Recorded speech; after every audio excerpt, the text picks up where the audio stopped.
ప్రధాని మోడీ అడుగులు 4.0 వైపు వెళ్తున్న పరిస్థితి కనబడతా ఉంది. దాంట్లో భాగంగానే మరి కేంద్ర కేబినెట్ విస్తీర్ణం ఉండబోతుందనే అంశాలు జోరెత్తుగా ప్రచారం అయితే సాగుతా ఉన్నాయి. దాంట్లో భాగంగానే తెలంగాణ సంబంధించిన మరో ఇద్దరికి కూడా అవకాశం దక్కే అవకాశం ఉంది అన్నట్టుగా ప్రచారం అయితే సాగుతా ఉంది. దాంట్లో ముఖ్యంగా మహిళా కోట కింద డీకే అరుణ కూడా ఇవ్వాలి అన్నట్టుగా ఇక్కడున్న సీనియర్ నేతలు కూడా మాట్లాడుతూ ఉన్న పరిస్థితి కనబడతా ఉంది. ఈ నేపథ్యంలో ఇటు తెలంగాణలో కూడా నితిన్ నబిల్ గారు అంటే బీజేపీ జాతీయ అధ్యక్షులు గారు నిన్న తెలంగాణకి రావడం జరిగింది. ఈ నేపథ్యంలో కార్యకర్తలను ఉద్దేశించి ఒక సభ కూడా నిర్వహించడం జరిగింది. దాంట్లో కేంద్ర మంత్రిగా ఉన్న కిషన్ రెడ్డి కూడా కొన్ని సంచలన వ్యాఖ్యలు చేసినట్టు కూడా తెలుస్తూ ఉంది. డీకే అరుణ గారికి కేంద్రంలో క్యాబినెట్లో చోటు దక్కే అవకాశాలు ఉన్నాయన్నట్టుగా కొన్ని సిగ్నల్ పరమైన వ్యాఖ్యలు చేసినట్టుగా తెలుస్తూ ఉంది. తనకి ఖరారు అయిపోయింది అనే వార్తలు అయితే ఇప్పుడు చెక్కలు కొడతా ఉంది. డీకే అరుణకి మహిళల కోటా కింద ఇవ్వాలి. అదేవిధంగా సీఎం రేవంత్ రెడ్డి ఇలాకా నుండి అంటే ఆయన సొంత నియోజకవర్గం సంబంధించిన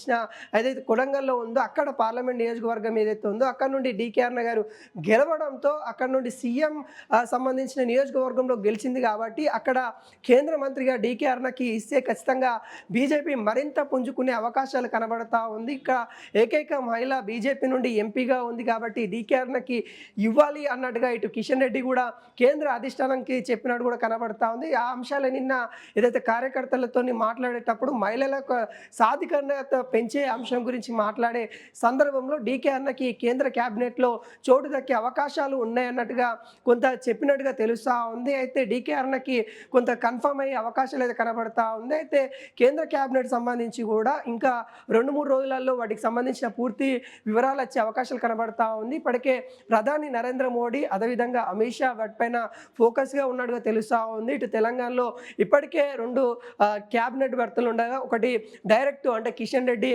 డైరెక్ట్ కేంద్ర మంత్రిగా ఉండగా బండి సంజయ్ సహాయక మంత్రిగా ఉన్న నేపథ్యం కనబడతా ఉంది. అయితే మరొక కేంద్ర మంత్రి మరొక సహాయక మంత్రి వచ్చే అవకాశాలు కనబడతా ఉంది. ఈ నేపథ్యంలో డీకే అరుణకి సంబంధించి మహిళా కోటలో సహాయక మంత్రి ఇవ్వాలనే ఆలోచనలో అధిష్టానం కూడా ఉన్నట్టుగా తెలుస్తూ ఉంది. మరొకరికి కూడా అవకాశం కలిగించే విధంగా ఇక్కడైతే కొంత వ్యూహాత్మకంగా ముందుకెళ్తా ఉంది. తెలంగాణలో బీజేపీ అధికారం లక్ష్యంగానే చేసుకొని తెలంగాణకి కొంత ప్రాధాన్యత ఇచ్చుకుంటూ ముందుకెళ్తున్న పరిస్థితి కనబడతా ఉంది. దానిలో సీఎం రేవంత్ రెడ్డి ఇలాకా నుండి గెలిచిన డీకే అరుణకి ఇస్తే మరింత బలోపేతంగా ముందుకొచ్చే అవకాశాలు ముమ్మాటికి ఉన్నాయంటూ ఇక్కడున్న సీనియర్ నేతలు చెప్పడంతో అక్కడ అధిష్టానం కూడా ఓకే అన్నట్టుగా తెలుస్తూ ఉంది. అయితే డీకే అరుణకి క్యాబినెట్లో బెర్త్ ఖరారు అయ్యింది అన్నట్టుగా మనకైతే వార్తలు అయితే జోరుగా ప్రచారం అయితే కొనసాగుతూ ఉంది. మరి చూడాలి 2-3 రోజుల్లో దానికి సంబంధించిన క్లారిటీ వచ్చే అవకాశాలు అయితే కనబడతా ఉంది. ఇప్పటికైతే డీకే అరుణకి అదేవిధంగా ఈటల రాజేందర్కి ధర్మపురి అరవింద్కి రఘునందన్ రావు ఈ 4 రేసులో ఉన్నారు. మహిళల కోటలో మాత్రం డీకే అరుణ గారు